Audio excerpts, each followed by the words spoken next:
British advanced pain clinic నొప్పి మాయం surgery దూరం for appointments 9155515563. Namaste, welcome to I dream inside politics with కవిత.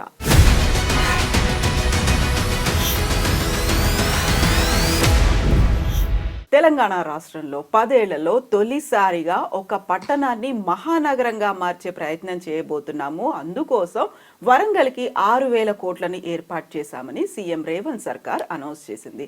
వరంగల్ మీద sudden గా ఫోకస్ పెరిగిందా లేకపోతే ఆలస్యమైందా? మనతో పాటుగా ఉన్నారు మన తెలంగాణ ఎడిటర్ దేవులపల్లి అమర్ గారు. సార్ నమస్తే. నమస్తే సార్, వరంగల్కి సంబంధించి ముందు నుంచి దాన్ని సెకండ్ క్యాపిటల్ అనుకున్నారు, దాని మీద ఫోకస్ పెట్టాలనుకున్నారు, ఐటీ హబ్ ఏర్పాటు చేయాలనుకున్నారు. 10 ఏళ్ల కాలంలో అది జరగలేదా? ఇప్పుడు ఫోకస్ అనేది 6,000 కోట్లు ఎలా చూస్తున్నారు సార్? ఇప్పుడు ప్రస్తుత ముఖ్యమంత్రి రేవంత్ రెడ్డి గారు చాలా ఆలోచించి ప్లాన్డ్గా ఈ పని చేస్తున్నారు అనేది అర్థమవుతున్నది.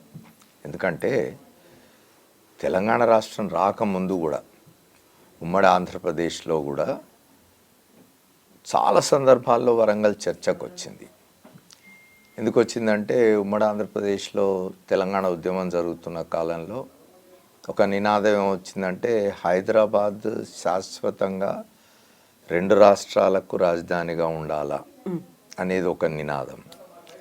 రెండవది హైదరాబాద్ను భారతదేశానికి 2వ రాజధాని చేయాలా అనేది ఇంకో నినాదం. ఈ 2 చర్చకు వచ్చినప్పుడు అట్లయితే మరి తెలంగాణ రాష్ట్రం ఏర్పడితే తెలంగాణకు రాజధాని ఏది అన్నప్పుడు హైదరాబాద్ రాజధానిగా ఉంచుతారా ఆంధ్రప్రదేశ్తో కలిపి, లేదా దీన్ని కేంద్ర పాలిత ప్రాంతం చేస్తే వరంగల్ను రాజధాని చేస్తారా అనే చర్చ జరిగింది. అయితే తెలంగాణ వాదులు దాన్ని తిరస్కరించినారు టోటల్గా. ఎవరికీ అది అంగీకారం కాదు. ఎందుకంటే హైదరాబాద్ లేని తెలంగాణ వృధా. ఎందుకంటే హైదరాబాద్లో జరిగిన అభివృద్ధి వనరుల పరంగా కూడా హైదరాబాదు, లేదా ఆదాయ పరంగా హైదరాబాద్ లేకుండా తెలంగాణ దాన్ని ఎవరు ఊహించలేరు. అందుకని దాన్ని కొట్టిపారేసినారు. అయితే అట్ ది సేమ్ టైం తెలంగాణలో మరొక నగరాన్ని తప్పనిసరిగా అభివృద్ధి చేయాల్సిన అవసరం ఉంది అనే ఆలోచన వచ్చినప్పుడు వరంగల్ దానికి అనుకూలమైనది అనేది అందరూ భావించింది. ఎందుకు అట్లా అనుకున్నారు అంటే మొదటి నుంచి కూడా వరంగల్ అన్ని రకాలుగా విద్యాపరంగా చూసినా, మీరు ఇతర సాంస్కృతిక వారసత్వం పరంగా చూసినా కూడా వరంగల్ అనేది చాలా ఇంపార్టెంట్ టౌన్, పెద్ద టౌన్. హైదరాబాద్ తర్వాత పెద్ద టౌన్ వరంగల్ తెలంగాణలో. మిగతా టౌన్స్ ఉన్నప్పటికీ కూడా ఓ నల్గొండ ఉన్నా, ఓ మహబూబ్నగర్ ఉన్నా, ఓ ఖమ్మం ఉన్నా, ఓ కరీంనగర్ ఉన్నా కూడా వరంగల్కు అప్పటికే ఒక విశ్వవిద్యాలయం ఉన్నది వరంగల్లో. అప్పటికే ఒక జాతీయ స్థాయి ఇంజనీరింగ్ కళాశాల ఉన్నది, ఒక మెడికల్ కాలేజ్ ఉన్నది చాలా కాలం ముందే అక్కడ. కాబట్టి బాగా విద్యాపరంగా కానీ సంస్కృతి పరంగా కానీ బాగా అభివృద్ధి చెందిన తర్వాత చైతన్యవంతమైన ప్రాంతం కాబట్టి వరంగల్ను డెవలప్ చేయాలని అనుకున్నారు. తెలంగాణ ఉద్యమం చేసి దశాబ్దం పైగా ఉద్యమం కొనసాగించి చివరికి తెలంగాణ సాధించుకొని తొలిసారి అధికారంలోకి వచ్చిన తెలంగాణ రాష్ట్ర సమితి నుంచి వరంగల్ వాసులు చాలా ఆశించినారు. తప్పనిసరిగా తెలంగాణ రాష్ట్రంలో ఉమ్మడి ఆంధ్రప్రదేశ్లో అంటే ఏలుతున్న వారు పట్టించుకోలేదు. తెలంగాణలో హైదరాబాద్ను ఎందుకు హైదరాబాద్ మాత్రమే పట్టించుకున్నారంటే హైదరాబాద్ ఆదాయ కేంద్రంగా ఉన్నది. నిజానికి ఉమ్మడి ఆంధ్రప్రదేశ్లో కూడా హైదరాబాద్ నుంచి వచ్చిన ఆదాయాన్ని తెలంగాణ ప్రాంతానికి మాత్రమే ఖర్చు పెట్టలేదు. నిజానికి తెలంగాణ ప్రాంతానికి చాలా తక్కువ ఖర్చు పెట్టి ఆంధ్ర ప్రాంతాల్లో కూడా అభివృద్ధి కార్యక్రమాలకు, సంక్షేమ కార్యక్రమాలకు హైదరాబాద్ మీదుగా వచ్చిన ఆదాయాన్ని ఖర్చు పెట్టడం జరిగింది. తప్పని నేను అన్నాను. ఎందుకంటే ఉమ్మడి రాష్ట్రంగా ఉన్నప్పుడు రాజధాని వనరులు, రాజధానిలో ఏర్పడేది అభివృద్ధి, దాని ద్వారా వచ్చే ఆదాయం రాష్ట్రం అంతటికి సమానంగా పంచుకుంటారు కాదన్ను. తెలంగాణ వల్ల అప్పటి ఆర్గ్యుమెంట్ కానీ అప్పటి ఫిర్యాదు కానీ ఏమిటి, హైదరాబాద్ తెలంగాణ ప్రాంతంలో ఉన్నది, హైదరాబాద్ నుంచి వచ్చిన ఆదాయాన్ని మీరు ఎక్కువ తీసుకుపోయి ఆంధ్రాలో ఖర్చు పెట్టుకుంటున్నారు, మాకు అన్యాయం చేస్తున్నారు అనేది కూడా ఒక ఉద్యమంలో తీసుకొచ్చిన ఒక పాయింట్ కదా. అట్లా హైదరాబాద్ ఇప్పుడు నిన్న చూడండి రేవంత్ రెడ్డి గారి ప్రసంగం మీరు కనుక గమనించినట్టయితే అని చెప్పినాడు, ఈ దేశంలో ఇతర రాష్ట్రాల్లో ఒక్కొక్క రాష్ట్రంలో 3-4 విమానాశ్రయాలు ఉన్నవి, మన పొరుగు రాష్ట్రం ఆంధ్రప్రదేశ్లో 6 ఉన్నవి, విశాఖపట్నం, విజయవాడ, రాజమండ్రి, కర్నూలు, కడప, తిరుపతి 6 విమానాశ్రయాలు ఉన్నవి. మరి మన దగ్గర ఒక హైదరాబాద్ తప్ప ఇంకెక్కడా లేదు. మన తెలంగాణని మనం డెవలప్ చేసుకోవాల్సిన అవసరం ఉంది. తెలంగాణలో హైదరాబాద్తో సమానంగా రెండవ రాజధాని ఏం లేదు కానీ హైదరాబాద్తో సమానంగా వరంగల్ను మనం అభివృద్ధి చేసుకోవాల్సిన అవసరం ఉంది అని చెప్పినాడు. 6,000 కోట్లు దానికోసం కేటాయిస్తున్నట్టు ప్రకటించడం అనేది తప్పనిసరిగా కాంగ్రెస్కి ఇది ఒక తెలంగాణలో ఒక మంచి అనుకూలమైన అంశం. ఇది ఆయన ముఖ్యమంత్రి రేవంత్ రెడ్డి చేసిన పని. ఆయన అది చాలా క్యాల్కులేటెడ్గా చాలా ఆలోచించి చేసిందని నేను భావిస్తున్నాను. హైదరాబాద్తో పాటు ఇంకొన్ని నగరాలు డెఫినెట్గా తెలంగాణలో అభివృద్ధి చెందాల్సిన అవసరం ఉన్నది. ఇప్పటివరకు పట్టించుకోలేదు. ఉమ్మడి ఆంధ్రప్రదేశ్లో పట్టించుకోలేదంటే అర్థం ఉన్నది. ఉమ్మడి ఆంధ్రప్రదేశ్లో వేరే ప్రాంతాలు కూడా ఉన్నవి. తెలంగాణకు హైదరాబాద్ ప్రాంతం ఉంటే ఆంధ్ర కోటి, రాయలసీమ కోటి, ఉత్తరాంధ్ర కోటి డెవలప్ చేసుకోవాలనే ఆలోచనలతో చేసి ఉండవచ్చు. తెలంగాణ రాష్ట్రం ఏర్పడిన తర్వాత ఇన్ని మాటలు మాట్లాడినారు కదా. తెలంగాణ రాష్ట్ర సమితి ప్రభుత్వం వచ్చిన తర్వాత బీఆర్ఎస్గా రూపాంతరం చెందిన పార్టీ 9.5 సంవత్సరాల అధికారంలో ఉన్నప్పుడు వరంగల్ని ఎందుకు డెవలప్ చేయలేదు? మరి 9 ఏళ్లలో ఎంతో కొంత అభివృద్ధి జరిగి ఉండవలసింది కదా. చాలా చెప్పినారు, వరంగల్ని ఐటీ హబ్ చేస్తామని చెప్పినారు. ఎందుకేం జరగలేదు? ఒకటి వాళ్ళు అప్పుడు మాట్లాడింది ఏమిటి అంటే వరంగల్కి ఒక రింగ్ రోడ్ అని ఒక ప్రతిపాదన తీసుకొచ్చినారు. దాని మీద చాలా గొడవ జరిగి చివరికి ప్రజలంతా తిరగబడే పరిస్థితి వస్తే స్వయంగా కేటీ రామారావు గారు పోయి ఆ ప్రతిపాదనను విరమించుకుంటున్నట్టుగా ప్రకటించి వచ్చినారు. వరంగల్కి ఏం జరగలే. ఇప్పుడు ఇవాళ వరంగల్కి ఇది ఒక సందర్భాన్ని ఉపయోగించుకొని ముఖ్యమంత్రి రేవంత్ రెడ్డి నిన్న అక్కడికి వెళ్ళి కాళోజీ కళామందిరాన్ని కాళోజీ కళామందిరం కూడా మీరు రాష్ట్రం వచ్చిన తర్వాత మొదలు పెడితే ఇప్పటిదాకా చివరికి వేరే పార్టీ అధికారంలోకి వచ్చి దాన్ని ఇనాగరేట్ చేసుకోవాల్సిన పరిస్థితి. మీరు ఎందుకు పట్టించుకోలేదు? మీరు పట్టించుకుని ఉంటే ఇవాళ ప్రస్తుతం ఉన్న కాంగ్రెస్ ప్రభుత్వంలో దాని ముఖ్యమంత్రికి ఈ అవకాశం వచ్చి ఉండేది కాదు కదా. వరంగల్ను నేను డెవలప్ చేసినా అని రేపు చెప్పుకోవడానికి ఆయనకు అవకాశం వచ్చింది. ఖచ్చితంగా ఇప్పుడు ఆయన చెప్పినట్టుగా 6,000 కోట్లు వెచ్చించినట్టయితే 5,000 చిల్లరేదో మొత్తానికి 6,000 కోట్ల వరకు వెచ్చించి చేసినట్టయితే అండర్గ్రౌండ్ డ్రైనేజ్ అని చెప్తున్నారు ఆయన. ఇప్పటికే మామనూరు విమానాశ్రయానికి ఉన్న అడ్డంకులు తొలగిపోయినాయి. జిఎంఆర్తో అంతకుముందు హైదరాబాద్ ఎయిర్పోర్టు సమయంలో చేసుకున్న ఒప్పందంలో సడలింపు వచ్చి 150 కిలోమీటర్స్ రేడియస్లో ఇంకొక ఎయిర్పోర్ట్ వచ్చే అవకాశం వచ్చిన తర్వాత దీంతో ఆగదు. ఈయన ముఖ్యమంత్రి గారు వరంగల్కి ఏదైతే చెప్తూ ఉన్నారో, ఏదైతే చేయబోతూ ఉన్నారో ఇట్లాంటిది ఇంకొకటి 2-3 చోట్లలో దక్షిణ తెలంగాణలో మహబూబ్నగర్ ఉన్నది, నల్గొండ ఉన్నది, ఉత్తర తెలంగాణలోని ఇంకా ఆదిలాబాద్ ఉన్నది. ఆదిలాబాద్ విసిరేసినట్టుగా ఉన్న ప్రాంతం, అక్కడ డెవలప్మెంట్ జరగాల్సిన అవసరం ఉన్నది. మొత్తంగా తెలంగాణలో సమగ్ర అభివృద్ధి రావాలి అంటే కేవలం హైదరాబాద్ మీద దృష్టి కాకుండా ఇప్పటిదాకా ఏం జరిగిందంటే అది ఉమ్మడి రాష్ట్రంలో మీరు ఇవాళ ఆంధ్ర ప్రాంతానికి పోయి కనుక మాట్లాడినట్టయితే వాళ్ళ విమర్శ ఏమిటి అంటే ఉమ్మడి రాష్ట్రంలో మొత్తం అధికారంలో ఎవరున్నా, ఏ ముఖ్యమంత్రి ఉన్నా, ఎక్కువ మంది ముఖ్యమంత్రులు రాయలసీమ నుంచి వచ్చినారు. ఏ ముఖ్యమంత్రి ఉన్నా అధికారంలో హైదరాబాద్ మీద దృష్టి పెట్టినాడు తప్ప ఆంధ్ర ప్రాంతాన్ని ఎక్కడ డెవలప్ చేసినారు అనే విమర్శ వాళ్ళు చేస్తూ ఉన్నారు. తెలంగాణ ప్రాంతంలో కూడా మీరు హైదరాబాద్ మీద దృష్టి పెట్టినారు తప్ప తెలంగాణలోని ఇతర జిల్లాల మీద మీరు దృష్టి ఎక్కడ పెట్టినారని చెప్పి రాష్ట్రం వచ్చిన తర్వాత ఇక్కడి ప్రజలు కూడా అంటూ ఉన్నారు. ఎప్పుడు కూడా ఒకటి, ఏ ప్రభుత్వం అయినా, ఏ రాజకీయ పక్షమైనా అధికారంలో ఉన్నప్పుడు సమతుల అభివృద్ధి అనేది జరగాల.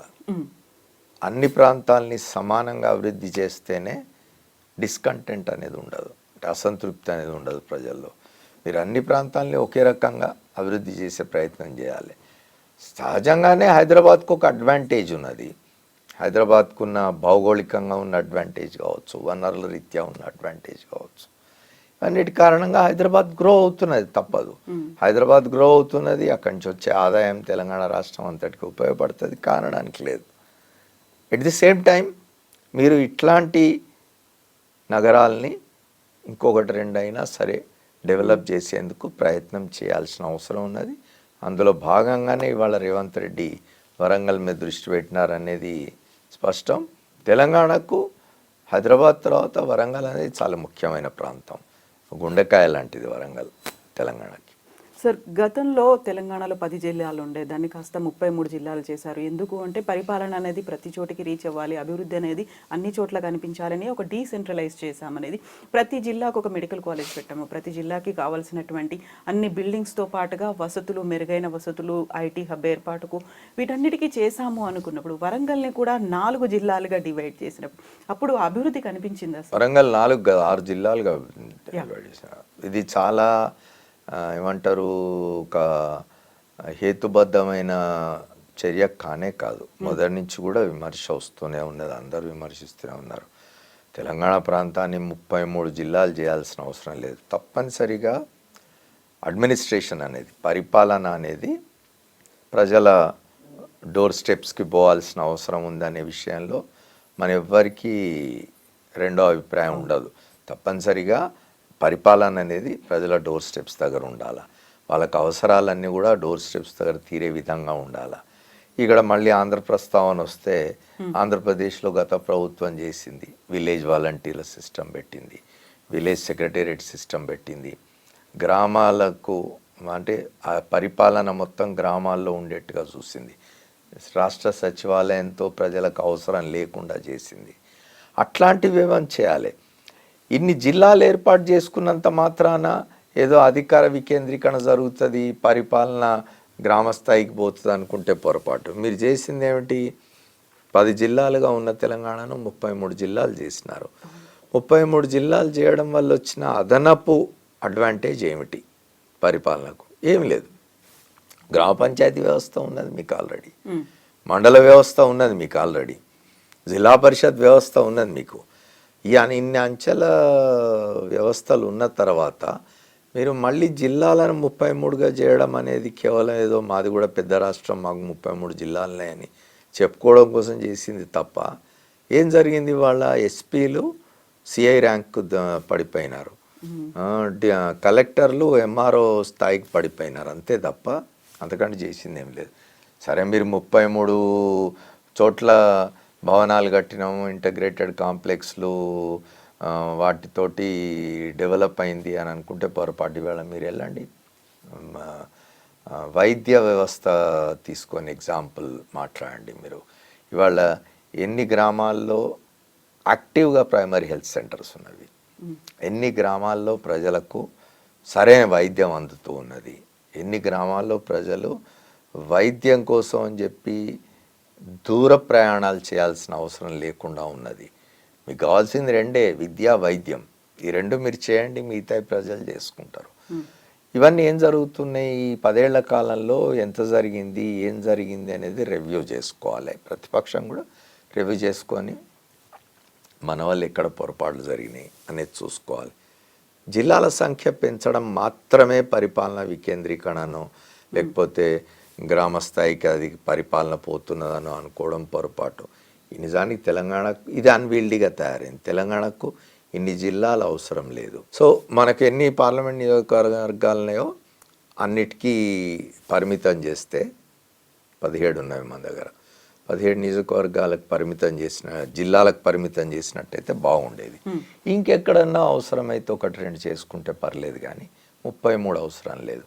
ఇంకోటి ఏం జరుగుతుంది, మీరు ఇప్పుడు వరంగల్ ఉదాహరణ తీసుకోండి. ఉమ్మడి వరంగల్ జిల్లాని ఇప్పుడు మీరు 6 జిల్లాలు చేసినారు. దానివల్ల ఏమిటి ప్రయోజనం, ఏం జరిగింది? ఇప్పుడు మీకు ఆల్రెడీ నేను ఇంతకుముందు అన్నట్టు గ్రామ పంచాయతీ వ్యవస్థ, మండల వ్యవస్థ, జిల్లా పరిషత్ ఇవన్నీ ఉన్నప్పుడు ఇన్ని ఇవి చేయడం అనవసరం. దీనివల్ల కొత్తగా జరిగేది ఏం లేదు. అప్పుడు అది ఎవరి ఫ్యాన్సీస్, వాళ్ళ పొలిటికల్ పార్టీస్కు కొన్ని ఫ్యాన్సీస్ ఉంటాయి. ఏంటంటే నా హయాంలో ఇట్లా జరిగింది అనేది చెప్పుకోవడానికి కోసం చేసింది తప్ప దానివల్ల పెద్ద ఉపయోగం ఉంటుందని నేను అనుకోవడం లేదు. ఐటీ హబ్ అన్నారు, అంతా మళ్ళీ అక్కడికే వస్తాం మనం. అంతా హైదరాబాద్ మీదే జరిగింది. మనం పెట్టిన దృష్టి అంతా హైదరాబాద్ మీదే పెట్టినాం. హైదరాబాద్ను నేనేమి గత ప్రభుత్వం 9.5 సంవత్సరాలు తెలంగాణను పరిపాలించిన ప్రభుత్వం ఏమి చేయలేదని నేను అనడం లేదు. అప్పుడు ఐటీ మంత్రిగా, మున్సిపల్ మంత్రిగా ఉన్న కేటీ రామారావు గారు తప్పనిసరిగా సమర్థవంతంగా పనిచేసినారు. హైదరాబాద్ చుట్టుపక్కల చాలా డెవలప్మెంట్ జరిగింది. అప్పటికే ఉన్న ఒక ఐటీ దీన్ని ఇంకొక స్థాయికి తీసుకుపోయే ప్రయత్నం తప్పనిసరిగా జరిగింది కాదను. దాని ఫలితం కూడా చూసినాం మనం. హైదరాబాద్ చుట్టుపక్కల పిఆర్ఎస్కి ఎన్ని స్థానాలు వచ్చినాయో మనం చూసినాం. జిల్లాల్లో ఏం జరిగింది? మీరు ప్రామిస్ చేసినారు, వరంగల్ని ఐటీ హబ్ చేస్తామన్నారు, అదేం జరగలేదు. వరంగల్ జరగకపోగా ఒక వాన పడితే వరంగల్ నగరం అతలాకుతలం అయ్యే పరిస్థితి ఉన్నది. చూడండి సెకండ్ ఫేజ్ లో నిన్న ముఖ్యమంత్రి చెప్పినారు అండర్ గ్రౌండ్ డ్రైనేజ్ అనేది. అక్కడ అండర్ గ్రౌండ్ డ్రైనేజ్ కానివ్వండి, విమానాశ్రయం కానివ్వండి, రోడ్స్ కానివ్వండి, ఇతర సౌకర్యాలు కానీ ఈ 6,000 కోట్లు నిజంగా వచ్చే 4 ఇప్పుడు సంవత్సరం పూర్తవుతుంది ఈ ప్రభుత్వం, ఈ పార్టీ అధికారంలోకి, కాంగ్రెస్ పార్టీ అధికారంలోకి వచ్చే 4 సంవత్సరాల కాలంలో 6,000 కోట్లు అక్కడ ఖర్చు పెట్టినట్టయితే, పని బాగా జరిగినట్టయితే తప్పనిసరిగా ఇంకొక మంచి నగరం మనకు తెలంగాణకు ఉంటుంది.